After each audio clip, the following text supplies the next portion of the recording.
హరీష్ రావు మన మాజీ మంత్రి హరీష్ రావు గారు లోతుగా వద్దండి. నేను కూడా ఆ మాటలు వాపసు తీసుకుంటున్నా. అధ్యక్ష,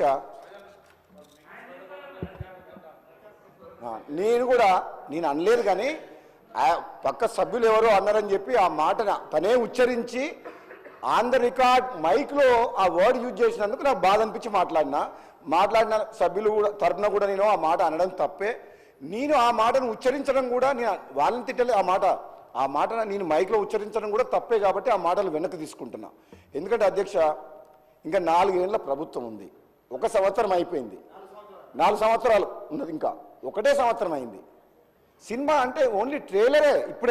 ఇప్పుడే ఇంకా 4 ఏళ్ళు ప్రజలు ఎన్నుకున్న ప్రభుత్వం. మీరు 10 ఏళ్ళు అవకాశం ఇచ్చినప్పుడు మిమ్మల్ని 10 ఏళ్ళు భరించినాం. అక్బరుద్దీన్ భాయ్ సాబ్, आप है इधर, मैं आपको एक रिक्वेस्ट कर रहा हूं. हम 10 साल వాళ్ళని భరించినాం. వాళ్ళు ఎన్ని చెప్పినా విన్నాం. మా ప్రజాస్వామ్యాన్ని కుంది చేసే విధంగా మా ప్రతిపక్షం లేకుండా చేసినా మేము 6 సభ్యులు మా బట్టి గారి నాయకత్వంలో అవమానాలు భరించి కూడా అక్కడ కూర్చొని తెలంగాణ ప్రజల కోసం అని చెప్పి భరించుకున్నాం. ఆ రోజు మా పదవి తీసుకున్నా, కానీ పోరాటం చేసినాం, ప్రజల గొంతు వినిపించినాం. కానీ 10 ఏళ్ళు అధికారాన్ని అనుభవించి వాళ్లకు ఇచ్చిన మాటలు ఆశలు చూపించి మోసం చేసి ఆఖరికి సర్పంచ్లకు కూడా బిల్లులు ఎగ్గొట్టి రాష్ట్రాన్ని అప్లపాలు చేసిన తర్వాత మాకు తెలంగాణ ఇచ్చిన కాంగ్రెస్ పార్టీని ప్రజలు ఆశీర్వదించి మేము ఇక్కడికి వచ్చి 1 సంవత్సరం కూడా కాలేదు. ఇంత హంగామా చేస్తున్నారంటే అధ్యక్ష, వాళ్ళ హరీష్ రావు గారు ఆ భాష మాట్లాడొద్దు. రోజు ఒక డ్రెస్ వేసుకొని నిరసన చెప్తున్నారు. ఏం మునిగిపోయింది అధ్యక్ష? మేమన్నా స్కామ్స్లు ఉన్నామా? మేము మంచి పనులు చేస్తున్నాము. ఆగం చేసిన తెలంగాణని ఆర్థిక మంత్రి మా బట్టి గారి నాయకత్వంలో, ముఖ్యమంత్రి గారి నాయకత్వంలో గాడిలో పెడుతున్నాం. మేము అప్పులు చేస్తామని హరీష్ రావు గారు అంటుండ్రు. మీరు 4 ఏళ్ళని ఇంకెన్ని అప్పులు చేస్తారు అంటుండ్రు. మేము అప్పులు మీలాగా అనవసరంగా ప్రాజెక్టుల పేరు మీద అనవసరంగా Yadadri power plant, Kaleshwaram project, కాంట్రాక్టర్ల కోసం, కమిషన్ల కోసం మేము అప్పు చేయము. మేము ఎందుకు అప్పు చేస్తాం అధ్యక్ష? ఈ సంవత్సరం బట్టి గారు పదే బట్టి విక్రమార్క గారు మీకు 100 టైమ్స్ చెప్పారు అధ్యక్ష. మళ్ళీ చెప్తున్నాం, మీరు చేసిన అప్పులకు మిత్తి కట్టాలి, అసలు కట్టాలి. అసంపూర్తిగా ఉన్న ప్రాజెక్టులని కంప్లీట్ చేయాలి. మీరు బడి పిల్లలను గాలికి వదిలేసిండ్రు. వైద్య విషయంలో పేదలను గాలికి వదిలేసిండ్రు. వాళ్ళందరికీ ఇప్పుడు మేము బడులు కట్టాలి, హాస్పిటల్స్ కట్టాలి, వాళ్ళకి మీరు సేవ చేయాలి, మంచి పనులు చేయాలి. దానికోసం అప్పు చేస్తాం, కానీ కాంట్రాక్టర్ల కోసం, కమిషన్ల కోసం అనాలోచితంగా అవసరం లేకుండా ఈ కాంగ్రెస్ పార్టీ ప్రభుత్వం అప్పు చేయదు. ఇది జాతీయ పార్టీ, తెలంగాణ ఇచ్చిన పార్టీ. ఒక వ్యక్తి అనుకుంటే నిర్ణయం తీసుకొని ఏది పడితే ప్రాజెక్టు, యాదాద్రి పవర్ ప్లాంట్ వద్దు అన్నా, తక్కువ ధరకే కరెంటు దొరుకుతుందన్నా, ఎక్కువ ధరకు మిత్తికి ఇంట్రెస్ట్ తీసుకొచ్చి 40,000 కోట్ల ప్రాజెక్టు కడితే ఈరోజు 9 రూపాయలు 8 రూపాయలు యూనిట్కి పడుతుంది. బయట మార్కెట్లో తక్కువకు దొరుకుతుంది. అసలు కాళేశ్వరం ప్రాజెక్టు చాలా కాస్ట్లీ వాటర్. అది కాస్ట్లీ వాటర్. ఇంత ప్రపంచంలో కాస్ట్లీ వాటర్ ఏదంటే పిరమైల నీళ్ళు ఏదంటే కాళేశ్వరం నీళ్ళు. అనవసరంగా 3 లిఫ్ట్లు పెట్టి గ్రావిటీ ద్వారా వచ్చే తుమ్మినట్టుని కాదని 3 లిఫ్ట్లు పెట్టి కూలిపోయే ప్రాజెక్టు కట్టి అప్పు చేసిండు. మరి అప్పుల కుప్ప చేసిన రాష్ట్రాన్ని బాగుపరుస్తున్నాం. మళ్ళా చెప్తున్నా అంటే కితనే బార్ బోల్తే అంటాడు అక్బర్ భాయ్. हमारे को दुख है भाई, हम तेलंगाना हैदराबाद स्टेट के साथ तेलंगाना क्यों दिया बोले तो ये रिच स्टेट है, అప్పు करने का जरूरत ये स्टेट को नहीं है. మేమే 10 రాష్ట్రాలకు అప్పు చేయాల్సిన పరిస్థితిలో ఉండాల్సిన రాష్ట్రాన్ని వీళ్ళు చేసిన తప్పుల వల్ల అప్పుల పాలైంది. ఆ బాధ మాకుంది. కాబట్టి ఎన్నిసార్లు వాళ్ళు మాకు అడ్డంకులు సృష్టించినా అన్నిసార్లు ప్రజలకు ఈ సభ ద్వారా, మీ ద్వారా తెలంగాణ ప్రజలకు చెప్పాల్సిన బాధ్యత మా మీద ఉంది. కాబట్టి మేము మళ్ళీ పెడుతున్నాం ఇదే చర్చ. మీరెప్పుడు ఎన్నిసార్లు అడ్డంకులు సృష్టించినా తెలంగాణ ప్రజలకు నిజాలు, నగ్న సత్యాలు, మీరు చేసిన నిర్వాహకం గురించి చెప్పాల్సిన బాధ్యత మా మీద ఉంది. దాంతోపాటు దాన్ని గాడిలో పెట్టాల్సిన బాధ్యత కూడా ఈ ప్రభుత్వం మీద ఉన్నది. ఈరోజు బట్టి గారి నాయకత్వంలో ఈరోజు ప్రతి పని అధ్యక్ష అనవసరంగా ఉత్తమ్ కుమార్ రెడ్డి గారు చెప్పారు, ప్రాజెక్టులు ప్రయారిటీ తీసుకుంటాము, ఇమీడియట్గా సాగులోకి వచ్చే పనులే చేస్తాము అని చెప్పింది. అంటే అది మంచి పనే కదా.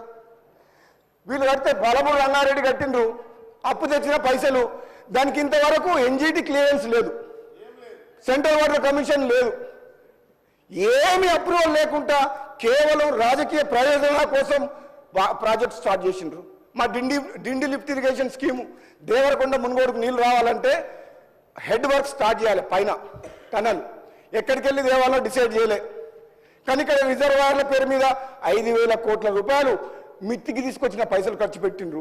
రిజర్వాయర్లు అయిపోయినాయి, కాలువలు అక్కడి నుంచి నీళ్ళు రాలే. ఇక మీరు ఏమనాలి? 5,000 కోట్లకు మిత్తి ఎట్లా కడుతున్నాం? 5,000 20,000 కోట్లు అయింది.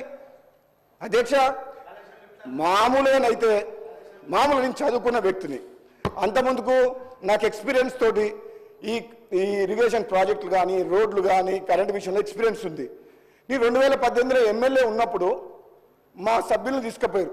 మాకు ప్రతిపక్షం ఉంటే కనీసం మాట్లాడేటోళ్ళం 18 మంది.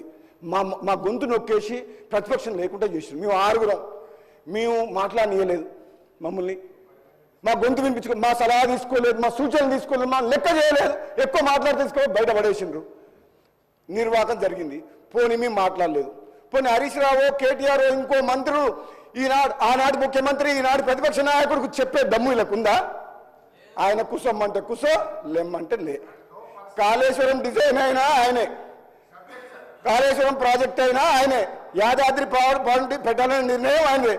ఆయన ఒక్కడు నిర్ణయాలు తీసుకుంటూ 10 మందితో ఆలోచించి నిర్ణయాలు తీసుకుంటే ఈరోజు ఈ రాష్ట్ర పరిస్థితి ఇట్లా ఉండేది కాదు, ఈ రాష్ట్రం ఆగమయ్యేది కాదు, మనందరం బాధపడే వాళ్ళం కాదు. ఆయన వినడు అధ్యక్ష. నేను అందుకనే అన్న, హరీష్ రావు గారు మీకు కోపం వస్తుండొచ్చు. అప్పు చేసిన ఆయన, ఆగం చేసిన ఆయనేమో ప్రతిపక్ష నాయకుని హోదాలో ఫామ్ హౌస్లో ఉన్నాడు. వీళ్ళందరేమో మాకేం సహకరిస్తలేరు. మాకు సహకరించండి. పోనీ ఆయన తప్పులు చేసిండు, ఆయన తప్పులు చేసిందని మేము చక్కదిద్దుతున్నాం.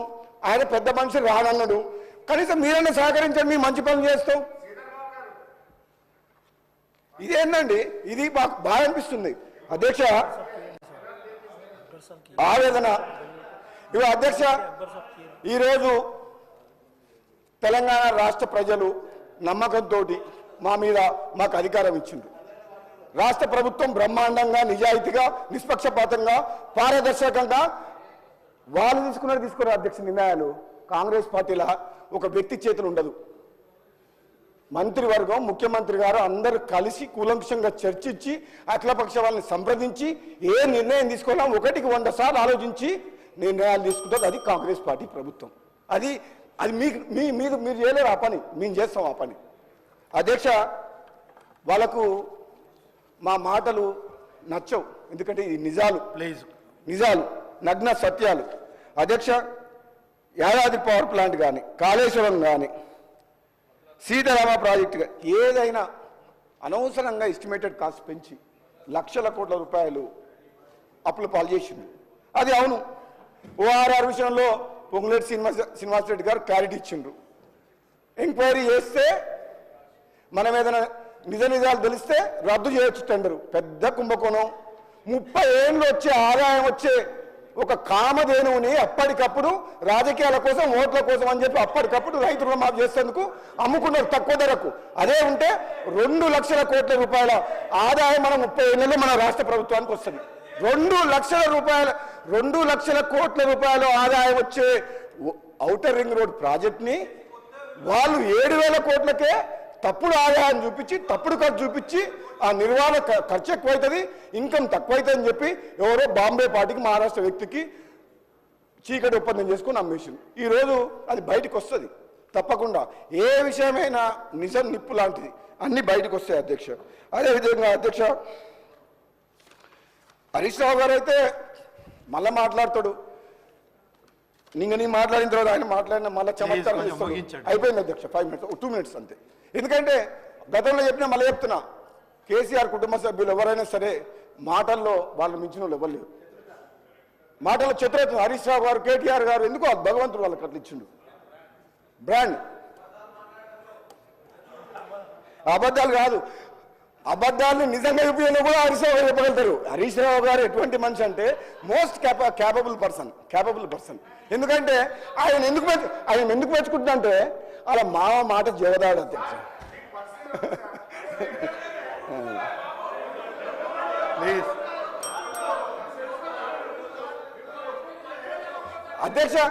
అధ్యక్ష పర్సనల్ ఏం పోతలేం కానీ వ్యక్తిగతంగా ఏమంటలేను కానీ మీరు ఆశలు చూపించి 10 ఏళ్ళు చేయలేదు కదా.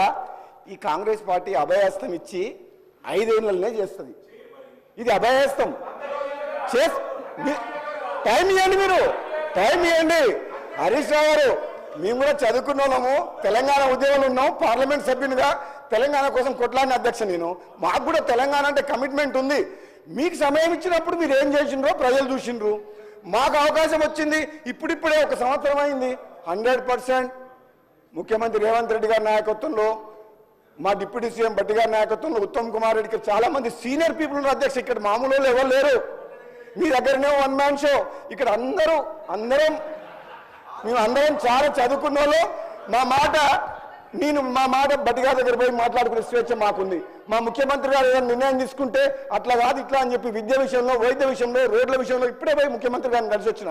ఈ పంచాయతీరాజ్ రోడ్లు గతంలో అప్పుడు ఊర్లకు అధ్యక్ష మనకు బస్సులు ఉండేవి కావు, లారీలు, కార్లు ఉండేవి కావు. 3.75 మీటర్సే ఉండాలి విడుతు పంచాయతీరాజ్ విలేజ్ రోడ్లు, లింక్ రోడ్లు. ముఖ్యమంత్రి గారు చెప్పి కనీసం మినిమం 7 మీటర్స్ ఉండాలి. ఎందుకంటే ఇప్పుడు బస్సులు నడుస్తున్నాయి, ట్రాక్టర్లు నడుస్తున్నాయి, అందరూ ఊళ్ళలో కార్లు కొనుక్కుంటారు. రోడ్ విడుతు చేయాలంటే వెంటనే ఒప్పుకొని రాష్ట్ర వ్యాప్తంగా మొత్తం minimum 7 meters road Panchayati Raj road చేద్దామని చెప్పిండు. నేను పోయి చెప్పొచ్చిన.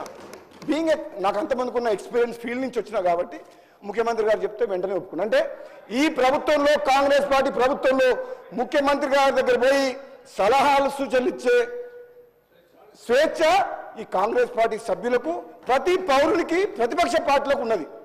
కానీ మీ దగ్గర లేకుండే. నేను 3.5 ఏళ్ళు ఎమ్మెల్యేకుంటే నాకు ఒక్కసారి అపాయింట్మెంట్ చేయలేదు అధ్యక్ష సీఎం. ఎంత బాధాకరం. ఇంకో విషయం చెప్తా అధ్యక్ష, ఇంకొక మాట. ఎంత బాధాకర విషయం అంటే ఈ తెలంగాణ రాష్ట్రంలో నేను సభ్యుల్లో ఉన్నా. పోలీసులను పెట్టి బలవంతంగా మా ప్రాజెక్టు కడుతుర్రు. రిజర్వాయర్ ల్యాండ్ అక్విజిషన్ యాక్ట్ కాదని చెప్పి ఏదో 123 జీవో తీసుకొచ్చి రైతులను ఆగమాగం చేశారు. ప్రాజెక్టు నిలువులేవు, అన్ని ఆగమాగం చేసి మున్గోడులో శివనగూడెం రిజర్వాయర్లో పోలీసులను పెట్టి బలవంతంగా రైతులను కాల్ చేపించి ఆ వినతి పత్రం ఇద్దామంటే నాకు అపాయింట్మెంట్ దొరకట్లేదు. అక్కడ ముఖ్యమంత్రి గారు హౌస్కి వచ్చినప్పుడు ముఖ్యమంత్రి గారు డోర్ బయట రిప్రజెంటేషన్ తీసుకొని 1 అవర్ నిలబడ్డా అధ్యక్ష. ఒక సభ్యునిగా ముఖ్యమంత్రి గారు లోపల ఉంటే 1 అవర్ నిలబడితే అక్కడ ఉన్న అటెండర్ అన్నాడు, సార్ నాకు బాధ అనిపిస్తుంది మిమ్మల్ని చూస్తే, నాకు ఏడుపు వస్తుంది సార్, మీరు పోండి సార్ అన్నాడు. లోపలికి వినలే అధ్యక్ష. 3.5 ఏళ్లలో ఒక్కసారి కూడా ప్రజాభవన్లో కానీ అడుగుపెట్టలే అధ్యక్ష. మాకు మేము మెయిల్ త్రూ, లెటర్ త్రూ చెప్తా మీకు. ఆయనకు అవసరం ఉన్నప్పుడు ఒకసారి పిలిపించుకుని నన్ను బట్టి గారిని ఏదో ఒకసారి దళితుల మీద ఆదైనప్పుడు మాకు అపాయింట్మెంట్ కానీ చెప్పుకునే అవకాశం కానీ అది మీ పాలన. అంటే ప్రతిపక్ష సభ్యులను ప్రజలు ఎన్నుకున్న సమస్యలు చెప్తాను కూడా అవకాశం ఇవ్వలేని ప్రభుత్వాన్ని 10 ఏళ్ల పాటు పరిపాలించిన మీరు మాకు నీతులు చెప్తామంటే, మరియమ్మ అనే ఒక మహిళని చనిపోతే, దళిత మహిళ చనిపోతే మదిరకు సంబంధించిన అయితే మోత్కూరులో జరిగింది అది. అయితే నన్ను బట్టి గారు ఫోన్ చేసిండ్రు. బట్టి గారు శ్రీధరబాబు గారు ఫోన్ చేసి మన 6గురిని రమ్మన్నారు. ఒక వినాలి మీరు. ఓ బాబు అధ్యక్ష 5 ఏళ్లలో గత అసెంబ్లీలో మీ కేసీఆర్ గారి ప్రసంగాలు, మీ ప్రసంగాలు గంటల కొద్ది అక్కడ కూర్చొని విన్నాం. నేను 10 నిమిషాలు మాట్లాడితేనే మీరు తట్టుకోలేకపోతే ఎట్లా? గంటల కొద్ది కేసీఆర్ ప్రసంగాలు మాట్లాడుతుంటే మాకు నీతులు చెప్పేవాడు ఆయన అసెంబ్లీ సాక్షిగా మేము అక్కడ కూర్చుంటే. నేను చెప్తున్నా, ఆ రోజు బట్టి గారు ఫోన్ చేసింది అధ్యక్ష, మన ముఖ్యమంత్రి గారు ప్రజాభవన్ రమ్మన్నారు, మీరు రావాలి అన్నారు. అంటే నేను ఇన్నిసార్లు అపాయింట్మెంట్ అడిగి ఇవ్వలేదు సమస్యల గురించి. ఆయనకు అవసరం ఉంది, ఒక ఇష్యూ అవుతుంది, ఒక పెద్ద బర్నింగ్ ఇష్యూ అవుతుందని చెప్పి మమ్మల్ని పిలిపించుకొని హరియమ్మ బట్టి గారు రమ్మంటే బట్టి గారి కోసం అని చెప్పి శ్రీధరబాబు గారు మీరు వచ్చారు కదా, నేను జగ్గారెడ్డి గారు మేము అందరం కలిసిపోయినాం అధ్యక్ష. కానీ ఏనాడు కానీ ఏ సమస్య కానీ సలహా కానీ సభ్యునిగా ఇవ్వలేదు అధ్యక్ష. కానీ అధ్యక్ష అయినా కానీ మాకు బాధలేదు హరీష్ గారు. అధ్యక్ష లాస్ట్ ఒక వర్డ్ చెప్తా. లాస్ట్ మన స్పీకర్ గారు మన ప్రసాద్ కుమార్ గారు అధ్యక్ష స్థానంలో కూర్చున్న రోజు నేను మాట్లాడే అవకాశం వచ్చింది. ఆ రోజు నేను అధ్యక్ష గారు చెప్పిన అధ్యక్ష, గతంలో చాలా దుర్మార్గంగా మాతో ప్రవర్తించిండ్రు, ఎన్నోసార్లు అవమానాలు భరించినాం. అయినా ఈ ప్రజాస్వామ్యం మీద గౌరవం ఉన్న వ్యక్తుల మీద ప్రజల మీద నమ్మకం ఉంది కాబట్టి నేను మాత్రం మీరు కూడా అధ్యక్ష ప్రతిపక్ష సభ్యులకు మంచి అవకాశం ఇవ్వండి, మాట్లాడనివ్వండి. వాళ్ళు ఒక ఉత్తమంగా ప్రతిపక్ష సక్సెస్ కావాలి, మాకు సలహాలు సూచనలు ఇవ్వాలని చెప్పి నేను ఆ రోజు చెప్పడం, మీలాగా మేము చేయము, అంత దుర్మార్గంగా ఈ సభ గౌరవాన్ని కాపాడుతామని చెప్పి ఆ రోజు చెప్పిన వ్యక్తిని అధ్యక్ష. ఆ మాటలు నాకు ఇప్పటికి కూడా గుర్తున్నాయి అధ్యక్ష.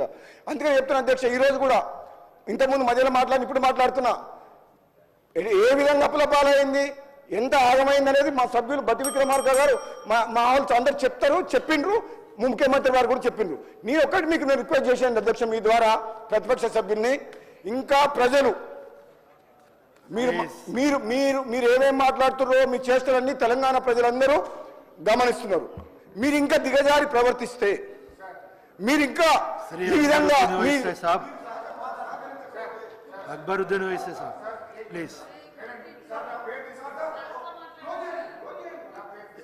एक minute 1 second 1 minute sir Congress sir, నేను మీ ద్వారా ప్రతిపక్ష సభ్యులకు హరీష్ రావు గారికి సభ్యులందరికీ కూడా కొంచెం హుందాతనం తోటి ఉండండి, కొంచెం మాకు సమయం ఇవ్వండి, సూచనలు ఇవ్వండి, సలహా ఇవ్వండి. ఈ కాంగ్రెస్ పార్టీ ప్రభుత్వం తప్పకుండా ఈ తెలంగాణ ఎన్నో ఆశలతోటి మా కాంగ్రెస్కి ఓటేసి గెలిపించినందుకు వాళ్ళ ఆశలు నెరవేరుస్తాం కాబట్టి హరీష్ రావు గారిని సీనియర్ నాయకులందరినీ కూడా కోరుకుంటున్న అధ్యక్ష మీ ద్వారా. థ్యాంక్ యూ అధ్యక్ష. थैंक यू ओवैसी जी. अकबर साहब कार्य मल्ला